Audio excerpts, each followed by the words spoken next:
দর্শক, আপনাদের প্রত্যেককে স্বাগত জানাচ্ছি নাগরিক টিভির নিয়মিত বিজ্ঞান ও প্রযুক্তি বিষয়ক আয়োজন মাইসফট হেলথ কেয়ার তথ্য প্রযুক্তি অনুষ্ঠানে। আমি তানজিনা পৃথা আপনাদের সঙ্গে রয়েছে। হাসপাতাল স্বয়ংক্রিয়করণ বা অটোমেশন আমাদের স্বাস্থ্যসেবা খাতকে অনেক বেশি উন্নত করেছে, আর তাই স্বাস্থ্যসেবা দানকারী প্রতিষ্ঠানগুলো প্রতিনিয়ত ঝুঁকছে হেলথ কেয়ার সফটওয়্যারের দিকে। এই বিষয়টি নিয়ে আলোচনা করবার জন্য আমাদের স্টুডিওতে আজকে উপস্থিত রয়েছেন হেলথ কেয়ার সফটওয়্যার ডেভেলপমেন্ট প্রতিষ্ঠান মাইসফট লিমিটেডের ব্যবস্থাপনা পরিচালক মোহাম্মদ মঞ্জুরুল হক। আমাদের সাথে আরও উপস্থিত রয়েছেন স্বাস্থ্যসেবামূলক প্রতিষ্ঠান বাংলাদেশ স্পেশালাইজড হসপিটালের সিইও জনাব আল ইমরান চৌধুরী, এবং আমাদের সঙ্গে আরও উপস্থিত রয়েছেন বাংলাদেশ স্পেশালাইজড হসপিটালের কনসালটেন্ট ডাক্তার মোহাম্মদ তৌফিক।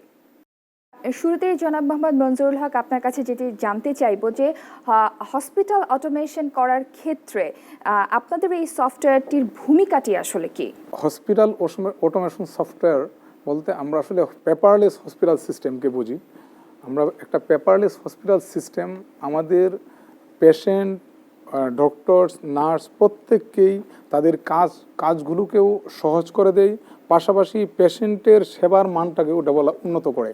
আমরা একটা পেশেন্টের আইডেন্টিটির সমস্ত অ্যাক্টিভিটিসগুলো পরিচালনা করতে পারি, তখন সেই হসপিটালও বেনিফিট হবে। পেশেন্টের অ্যাটেন্ডেন্সেরও কোথাও দৌড়াদৌড়ি করতে হচ্ছে না, হ্যাঁ আমার এই জিনিসটা ওখান থেকে আনতে হবে, এটা আনতে হবে, বা ডক্টররাও তাদের রুমে বসে পেশেন্টের ডিটেলস হিস্ট্রিটা দেখতে পারতেছে।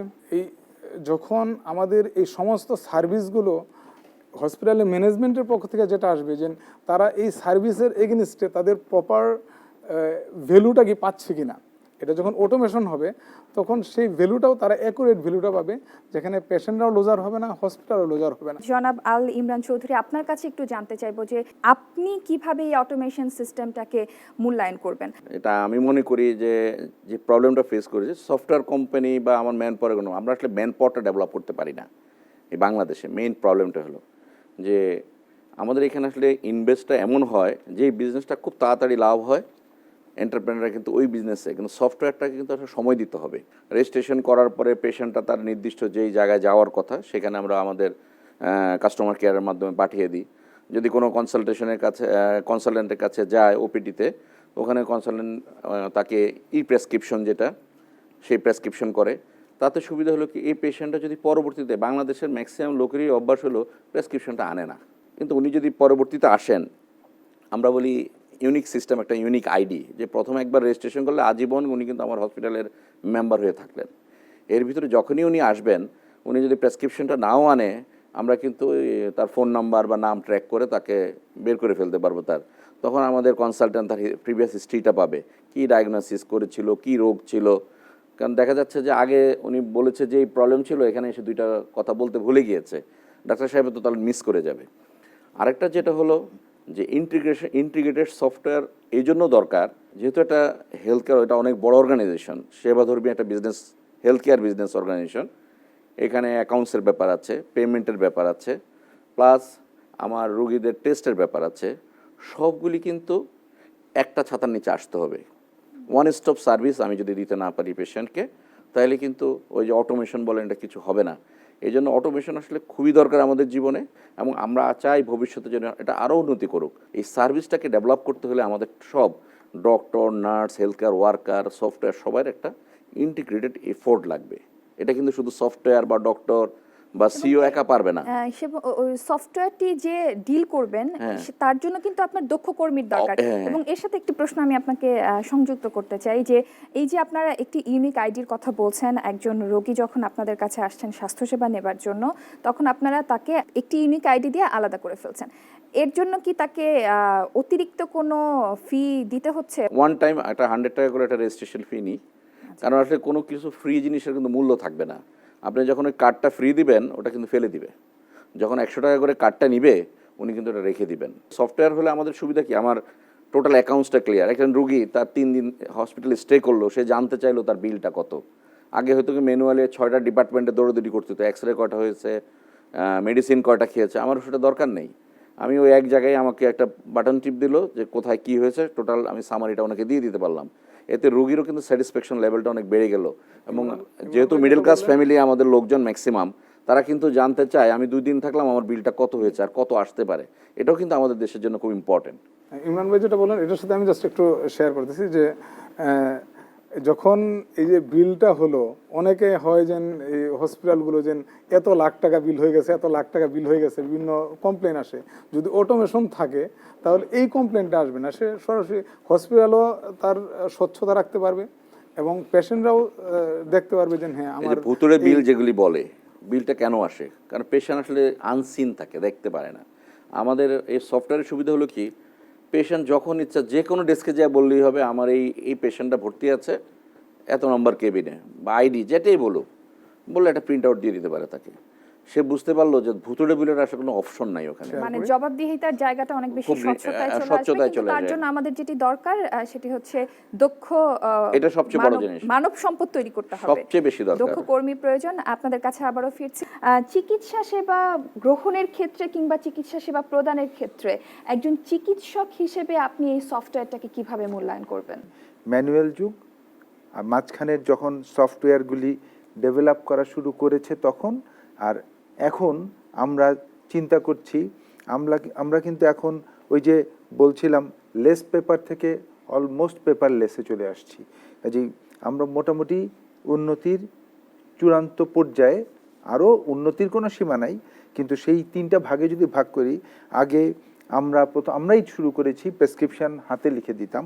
তখন যেটা আলিমরান চৌধুরী সাহেব বলছিলেন যে মানুষ প্রেসক্রিপশন নিয়ে আসে না, আনতে ভুলে যায়। আমারও একটা রেজিস্ট্রেশন আমি যে রেখে দেব লিখে, এই বিরাট ফাইল মেনটেন করা সম্ভব হয় না। এবং সেই জন্য আমার সফটওয়্যার যদি থাকে, আমি যেখানে তাকে রেজিস্ট্রেশন করে একই রেজিস্ট্রেশনে তার হিস্ট্রি নিচ্ছি, তার ল্যাব দেখতে পাচ্ছি, ল্যাব রিপোর্ট দেখতে পাচ্ছি, তার মেডিসিন আমি কি দিয়েছি সব দেখতে পাচ্ছি, সেইগুলি যখন আমরা রেজিস্ট্রেশন করা শুরু করলাম, আমরা লিপিবদ্ধ করা শুরু করলাম সফটওয়্যারে, তখন সেগুলি থেকে গেল। চিকিৎসা সেবার ক্ষেত্রে যে আমাদের সাধারণ রোগীদের একটি অভিযোগ ছিল যে চিকিৎসা সেবা গ্রহণের ক্ষেত্রে দীর্ঘসূত্রিতা, একজন রোগীকে এসে অনেকটা সময় অপেক্ষা করতে হতো, সেই জায়গাটা আমার মনে হয় অনেকটা কমে আসছে। সেটা একটা ইম্পর্টেন্ট কথা যে সেই জায়গাগুলি আপনি কমাতে পারবেন। যদিও চিকিৎসায় সবসময় সম্ভব হবে না, কিন্তু তারপরেও আপনি সময়টা নির্দিষ্ট করে দিতে পারবেন। কিন্তু বাংলাদেশে যখন রোগীর সংখ্যা বেশি থাকে তখন সেই সময়টা পুঙ্খানুপুঙ্খভাবে আপনি 10 মিনিট, 11 মিনিট, 12 মিনিট ওই সময়ের নিরিখে আপনি গুনতে পারবেন না। একই পেশেন্ট দুইবার আসছে, একই রকম কমপ্লেন নিয়ে আসে, দুইটার বেলায় কিন্তু আপনি যখন অ্যানালাইসিসে যাবেন, অ্যানালাইসিসটা ডিফারেন্ট হবে এবং পুঙ্খানুপুঙ্খ বিশ্লেষণে যেতে পারছেন, তাতে গুণগত মান বেড়ে যাচ্ছে। মানে প্রিভিয়াস হিস্ট্রিটা থাকলে আমার বর্তমান যে অভিযোগটি আছে সে দুটোকে সামঞ্জস্যতায় নিয়ে এসে আমি নতুন করে তাকে প্রেসক্রাইব আমি চিন্তা করতে পারছি। অসংখ্য ধন্যবাদ। আমি জনাব মোহাম্মদ মঞ্জুরুল হক, কেন আপনি আসলে অনুপ্রাণিত হলেন যে এমন একটি সফটওয়্যার স্বাস্থ্যসেবা খাতে নিয়ে আসা উচিত, এবং কবে থেকে আপনার এই সফটওয়্যারের যাত্রাটি মূলত শুরু হয়েছে? হেলথ সেক্টরে আমাদের হেলথের এন্টারপ্রেনার যারা, ওনারা হেলথ সেক্টর অটোমেশনের পিছনে, জাস্ট অটোমেশন বলতে ওনারা ওই মেশিনারিজের পিছনে প্রচুর টাকা ইনভেস্ট করছেন। কিন্তু এই মেশিনারিজ যেগুলো আছে, এই মেশিনারিজগুলোকে যদি আমরা প্রপার সফটওয়্যার না হয়, তাহলে ওই মেশিনারিজ কিন্তু আমরা 10 to 20% আমরা আসলে ইউজ করতে পারবো না। আমি ওই চিন্তা ভাবনা করতে পারবো না, আমাদেরকে একটা ভালো সফটওয়্যার আনতে হবে। সেই চিন্তা থেকেই আমরা আসলে আমাদের কাজটা শুরু করি, যে ল্যাবের প্রায় 1.5-2 কোটি টাকা দামের মেশিন, সিটি এমআরআই প্রায় 7 থেকে 8 কোটি টাকার মেশিন, এই মেশিনগুলোর সাথে যদি আমরা সফটওয়্যারগুলো ইন্টিগ্রেশন করতে পারি, হসপিটাল সিস্টেমটাকে আমরা ইন্টিগ্রেশন করতে পারি, তাহলে আমরা দুইটা জিনিস বেনিফিট পাবো। এক হলো যে পেশেন্ট তার সেবার মানটা, পেশেন্ট তার সেবা সুন্দর, সহজভাবে এবং দ্রুততার সাথে পাবে। ডক্টর তার যে সাপোর্ট, হেলথের যে পেশেন্টকে যে সাপোর্ট, এটাও দ্রুততার সাথে এবং নিখুঁতভাবে দিতে পারবে। কারণ যখন ডক্টর পাবে যে হ্যাঁ সিটি এমআরআই একটা মেশিন, যখন পেশেন্ট এমআরআই রিপোর্ট পাশাপাশি যখন সিটি এমআরআইয়ের ইমেজটা সে তার ডেস্কে বসে দেখতে পারবে, যে হ্যাঁ স্যার যেরকম শিশু রোগ বিশেষজ্ঞ, বাচ্চার কোনো একটা সিটি স্ক্যান বা এক্স-রে একটা ইমেজ যদি ওনার সামনে দেখতে পারেন, পাশাপাশি রিপোর্টটা দেখেন, পাশাপাশি ল্যাবের রিপোর্টগুলো দেখেন, দেখার পর ওনার এই বাচ্চাটা নিয়ে যাঞ্চ করা ওনার জন্য সহজ হবে। তা আমরা এই চিন্তা থেকেই আসলে আমরা এই ধরনের হসপিটাল সিস্টেম নিয়ে আমরা আসি, যাতে আমরা এই এই হেলথ সেক্টরের এই যে মানে এই করুণ অবস্থা থেকে এই হেলথ সেক্টর মানে স্বাস্থ্য সেবা খাতটাকে যে সেবাটি দেওয়া হচ্ছে সেই সেবা খাতটিকে উন্নত করবার জন্যই আপনাদের আসলে এক্স্যাক্টলি এই প্রয়াস। এবং আপনি যেটি বলছিলেন যে 2009 থেকেই মূলত আপনাদের যাত্রাটি এক্স্যাক্টলি শুরু আমরা হয়েছে। 2009 থেকে এটা আমাদের দেশে দক্ষ চিকিৎসক রয়েছেন, দক্ষ নার্স রয়েছেন, কিন্তু সেবাটি যদি আমরা আরো উন্নত করতে পারি তাহলে হয়তো এই আমাদের দক্ষ দেশের চিকিৎসা এবং রোগীরা দক্ষ নার্স যদি একটা সুন্দর সিস্টেম ইউজ করতে পারে, সিস্টেম পায়, তখন সেবার মানটা অটোমেটিক্যালি বেড়ে যাবে, উন্নত উন্নত হয়ে হবে। যায়। কিন্তু এই যে সবগুলো বিষয়ের যে একটি সমন্বয়, একজন ইউনিক আইডি ধারী রোগীর তথ্যই যদি ভুলভাবে প্রতিস্থাপিত হয়, সেক্ষেত্রে কিন্তু সেই রোগীটি ঠিকমতো চিকিৎসা পাবেন না এবং চিকিৎসকও কিন্তু তাকে সেই প্রপার গাইডেন্সটা দিতে পারবেন না। এই সমন্বয়গুলোকে আরো বেশি ত্বরান্বিত করবার জন্য কি কি উদ্যোগ প্রয়োজন, বা এটি আপনারা কিভাবে সমন্বয় করছেন? আমরা প্রথম থেকে চিন্তা করেছি পেশেন্টের সার্ভিসটা কিভাবে এনশিওর করা যায়। আমরা আসলে আমাদের প্রায়োরিটি হলো পেশেন্ট ফার্স্ট, এবং পেশেন্টকে দিয়েই আসলে আমরা, কারণ আমাদেরকে দিয়ে পেশেন্ট না। এখানে আপনি ডক্টর, নার্স, সবারই সব কিছুর ঊর্ধ্বে কিন্তু পেশেন্টকে আমাকে সার্ভিস দিতে হলে আমরা যে কথাটা বলছি ইন্টিগ্রেটেড সার্ভিস দিতে হবে। সেই ইন্টিগ্রেটেড সার্ভিসের জন্য সফটওয়্যারের ভূমিকাটা খুব অসীম। তো সেখানে সফটওয়্যারের যে লোকরা থাকবেন সেটা আসলে আগের থেকে অনেক ডেভেলপ করেছেন। আমার মনে হয় ডেভেলপমেন্টের আসলে তো শেষ নেই, আরও অনেক সুযোগ আছে, এবং বহির্বিশ্বের সাথে তাল মিলিয়ে আমাদের কিন্তু এগিয়ে যেতে হবে। আমরা নিজেদের অবস্থান এখন কোথায় আছি, আমাদের মানদণ্ডটা কোথায়, এটা কিন্তু আসলে বহির্বিশ্বের সাথে মিলাতে হবে, নাইলে কিন্তু আমরা পারবো না। কারণ আমার একটা পেশেন্ট যদি সিঙ্গাপুর, থাইল্যান্ডে যায়, সে যেভাবে তার হিস্ট্রি, মেডিকেল সামারি আনে, আমি যদি ওর কাছাকাছিও দিতে না পারি, রোগী কিন্তু আমার উপর কনভিন্স হবে না। তারপর ধরো আমার ম্যান পাওয়ার, আমার হিউম্যান রিসোর্স একটা বিরাট।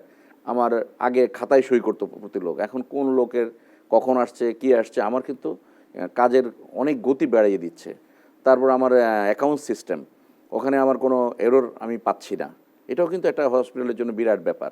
তো সেক্ষেত্রে আমার আবারও বলার আছে, যেটা হলো সফটওয়্যারে আসলে উন্নতির কোনো শেষ নাই। মাইসফট হেলথ কেয়ার যে সফটওয়্যারটি, এটিকে কিভাবে আরো বেশি উন্নত করা যায়, কিংবা এর ইমপ্লিমেন্টেশনে আরো কি কি সংযোজন হলে আপনার একজন চিকিৎসক হিসেবে আরো বেশি সুবিধা আপনি যেভাবে ভোগ করবেন এবং একজন রোগীর জন্য আরো বেশি সহায়ক হবে? কোনো জিনিসের গুণগত মান কখনো আপনি ধার্য করে দিতে পারবেন না যে এইটাই শেষ সীমা।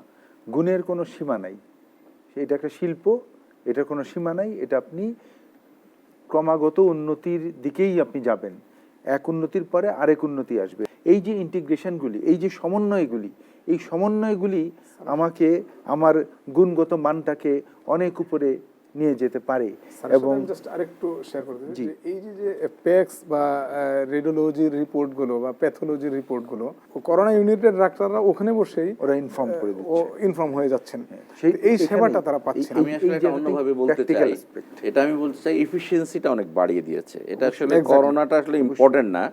ধরেন একজন কনসালট্যান্ট, উনি এখন অফ টাইমে বাসায় আছেন, একটা রোগী ইমার্জেন্সি সিটি স্ক্যান হলো বা হলো, উনি বাসায় বসেও কিন্তু ওই এক্সরে ফিল্মটা দেখে একটা রিপোর্ট করে দিতে পারছেন। তাতে হচ্ছে কি আমার এফিসিয়েন্সিটা অনেক বেড়ে যাচ্ছে। ফিল্মটা দেখে উনি কিন্তু আমাকে ওই সফটওয়্যারের মাধ্যমেই আমাকে ওষুধটি দিয়ে দিচ্ছেন এবং আমার চিকিৎসাটি খুব দ্রুত শুরু হচ্ছে। যেমন আমরা বহির্বিশ্বে কি দেখছি, একজন টেস্ট করলো, টেস্ট কিন্তু রুগীর কাছে কোনো রিপোর্ট আসে না, তার ওই যে কনসালট্যান্ট, ওই কনসালট্যান্টের কাছে চলে যায়। তা আমার যেদিন অ্যাপয়েন্টমেন্ট থাকবে আমি চলে যাব, কনসালটেন্ট কিন্তু তার কম্পিউটারে ওই আইডি দিয়ে ক্লিক করবে, নাম দেখবে, যে কারণ আমি তো যে আবার এন্ট্রি করছি আমার নাম, আজকে আমি ওনাকে দেখাবো, সব কিছু কিন্তু ম্যাচ করা থাকে, গেলেই কিন্তু ওখানে বসে ওনারা দেখে ফেলছে। আমাদের দেশেও এটা হবে। আমি আশাবাদী যে ভবিষ্যতে আমরা বহির্বিশ্বের সমকক্ষ হয়ে যাবো আশা করি। ইন্স্যুরেন্স যদি চালু হয় তাহলে ইন্স্যুরেন্স ইন্টিগ্রেশন করে এটা কোনো ব্যাপার না, কারণ ইন্স্যুরেন্সের পলিসিগুলো আমাদের সাথে আসলে ইন্টিগ্রেশন করা। আর অলমোস্ট ইমরান ভাই আগে যেটা বলতেছিলেন যে এই ইন্টিগ্রেটেড যে সেবাটা পাচ্ছে, আর স্যারে যেটা বললেন যে প্যাথোলজি এবং ওটি প্লাস ফার্মেসি, এই ইন্টিগ্রেটেড সেবাটা কিন্তু আমরা এখন দিচ্ছি, স্যাররা অলরেডি পাচ্ছেন। এটা আমার হসপিটালে সারাদিনে কি হলো, কোন ডিপার্টমেন্টে কী হলো, রাতে কিন্তু আমি একটা সামারি এক ক্লিকে আমি কিন্তু পেয়ে যাচ্ছি। এটা আমাকে আগে হয়তো কি 10 জন লোককে ফোন দিতে হতো, বা 10 জন লোক আমাকে ফোন দিত, দিয়ে তারা কাগজে লিখে তারপর হয়তো মেল করতো, কিন্তু সেটা এখন লাগছে না। তো এই আসলে উন্নতির তো শেষ নাই। কিন্তু আমার বারবারই একটাই সবার কাছে আবেদন, বিশেষ করে মাইসফটের এমডির কাছে, যে আমরা যেন ওয়ার্ল্ড স্ট্যান্ডার্ড হতে পারি। আমাদের স্ট্যান্ডার্ড লেভেলটা যেন বাংলাদেশ লেভেলে না থাকে, তাহলে আমরা অন্যদের সাথে কম্পিট করতে পারবো। থ্যাংক ইউ ইমরান ভাইকে। আমরা ইনশাল্লাহ ওই লক্ষ্যেই আগাচ্ছি। অলরেডি আমরা এই 10-11 বছর হলো আমাদের, আমরা এই মুহূর্তে যে অবস্থানে আছি সেটা আমরাও আশা করছি যে মাইসফট হেলথ কেয়ার সফটওয়্যার আরও বেশি নিজেদেরকে উন্নত করবেন এবং আমাদের স্বাস্থ্য খাতের খুঁটিনাটি যে সমস্যাগুলো আছে খুব শিগগিরই আমরা সেই সমস্যাগুলো থেকে নিস্তার পাবো এবং বাংলাদেশে তথ্য প্রযুক্তির দরুন স্বাস্থ্যসেবা খাত অনেক বেশি উন্নত হবে। আমরা যারা সাধারণ রোগীরা রয়েছি তারা উন্নত মানের চিকিৎসা সেবা গ্রহণ করতে পারবো। আপনাদের তিনজনকে অসংখ্য ধন্যবাদ জানাচ্ছি আমাদের আজকের আয়োজনে সংযুক্ত হবার জন্য। প্রিয় দর্শক, নাগরিক টিভির নিয়মিত বিজ্ঞান ও প্রযুক্তি বিষয়ক আয়োজন মাইসফট হেলথ কেয়ার তথ্য প্রযুক্তির আজকের এইটুকুই ছিল আয়োজন। আমি তানজিনা পৃথা আপনাদের কাছ থেকে বিদায় নিচ্ছি। আবারও দেখা হবে পরবর্তী আয়োজনে। সবাই ভালো থাকবেন, সুস্থ থাকবেন।